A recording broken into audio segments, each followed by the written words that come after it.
श्रीनगर, जम्मू कश्मीर प्रशासन ने 43 दिनों तक चलने वाली वार्षिक अमरनाथ यात्रा के तीर्थयात्रियों के लिए क्या करें और क्या न करें उसकी कुछ नियम जारी किया। यात्रा 30 जून 2022 को शुरू होने वाली है और 11 अगस्त 2022 को रक्षाबंधन पर समाप्त होगी। न्यूज एजेंसी ANI ने बताया कि जम्मू कश्मीर के प्रधान सचिव उपराज्यपाल मनोज सिन्हा नीतीश्वर कुमार ने अमरनाथ तीर्थयात्रा के लिए क्या करें और क्या न करें इसके बारे में बताया। जिन तीर्थयात्रियों ने अपना पंजीकरण कर लिया है और यात्रा पे आने की योजना बना रहे हैं, उन्हें रोजाना लगभग 4 से 5 घंटे सुबह या शाम की सैर अवश्य करनी चाहिए। अपने आप को फिट रखने के लिए बहुत आवश्यकता है। Viewers, please like, subscribe and click the bell icon. गहरी सांस लेने के व्यायाम का अभ्यास करें क्योंकि इतनी ऊंचाई पर ऑक्सीजन की कमी होती है। प्रमुख सचिव ने तीर्थयात्रियों को एहतियात के तौर पर गर्म कपड़े ले जाने की सलाह दी।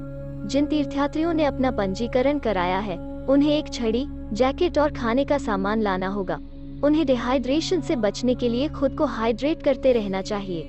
केंद्र ने उत्तराखंड, जम्मू कश्मीर और ओडिशा सरकारों से यह सुनिश्चित करने के लिए तत्काल कदम उठाने को कहा है कि केदारनाथ यात्रा और आगामी अमरनाथ यात्रा और रथ यात्रा इस तरह से आयोजित की जाए ताकि उच्च स्तर की स्वच्छता सुनिश्चित हो सके। इस संबंध में आवास और शहरी मामलों के मंत्रालय मोहाक के सचिव मनोज जोशी ने उत्तराखंड, जम्मू और कश्मीर और ओडिशा के मुख्य सचिवों को पत्र लिखा है। राज्यों से अनुरोध किया गया है कि वे धर्म स्थलों तक पहुंचने वाली सड़कों पर पुरुषों और महिलाओं दोनों के लिए पर्याप्त संख्या में सार्वजनिक शौचालय उपलब्ध कराएं और यह सुनिश्चित करें कि उन्हें हर समय स्वच्छ और प्रयोग करने योग्य रखा जाए। प्रधानमंत्री नरेंद्र मोदी ने 29 मई 2022 को राष्ट्र के नाम अपने 89वें मन की बात संबोधन में केदारनाथ में गंदगी के ढेर पर चिंता व्यक्त की थी। उन्होंने पवित्रता और स्वच्छता के माध्यम से इन तीर्थ स्थलों की गरिमा बनाए रखने की अपील की, क्योंकि यह अनिवार्य है कि हम स्वच्छता के संकल्प का पालन करें। उत्तराखंड में 4 पवित्र मंदिर हैं जिन्हें सामूहिक रूप से उत्तराखंड का 4 धाम कहा जाता है। हिंदू धर्म में 4 धाम यात्रा का बहुत महत्व और पवित्रता है। बद्रीनाथ यात्रा 8 मई 2022 को और केदारनाथ यात्रा 6 मई 2022 को शुरू हुई। श्री अमरनाथ श्राइन बोर्ड ने निर्णय लिया है कि श्री अमरनाथ यात्रा 2022 दोनों मार्गों अनंतनाग जिले में पहलगाम ट्रैक और गांदरबल जिले के बालटाल से एक साथ शुरू होगी। बोर्ड ने हेलीकॉप्टर से यात्रा करने वाले यात्रियों को छोड़कर दैनिक मार्गवार तीर्थयात्रियों को 10,000 तक सीमित करने का भी निर्णय लिया है। बोर्ड ने यात्रियों के लिए 2.75 किलोमीटर लंबी बालटाल से डोमेल तक मुफ्त बैटरी कार सेवा का विस्तार करने का भी फैसला किया है। बैठक के दौरान उपराज्यपाल ने साधु और संत समाज की सुविधा के लिए अखाड़ा परिषदों, आचार्य परिषदों को विशेष निमंत्रण भेजने का भी निर्देश दिया।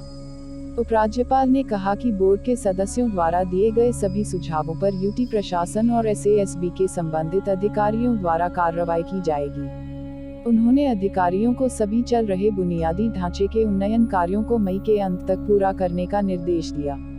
उपराज्यपाल ने ट्रैक पर और यात्रा शिविरों में विश्व स्तरीय स्वच्छता व्यवस्था सुनिश्चित करने पर जोर दिया।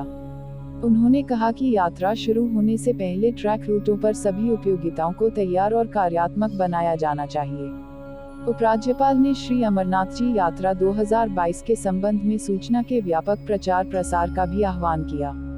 उन्होंने अधिकारियों को यात्रा परमिट प्रदान करने के लिए अतिरिक्त सार्वजनिक और निजी बैंकों और उनकी शाखाओं को शामिल करने की संभावना तलाशने का निर्देश दिया।